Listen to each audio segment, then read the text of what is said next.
I never thought about it. I just kept working. And I worked at 3 different plants, which added up to about 67 years of working on airplanes. The most one, almost 50 years here in Long Beach on the C-17.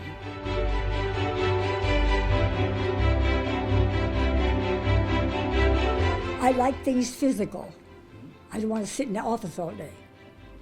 I always got a job where I was moving around.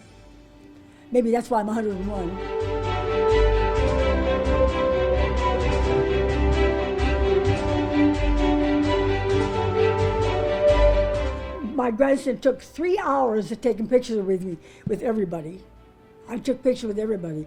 So they said to John, aren't your grandma going to get tired? He said, you don't know her, do you?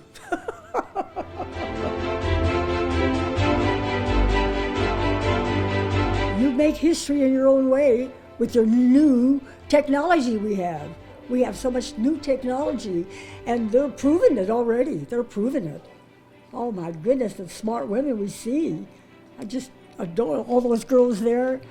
I was so proud that there was 8 women and only 2 men. We made history, now it's your turn.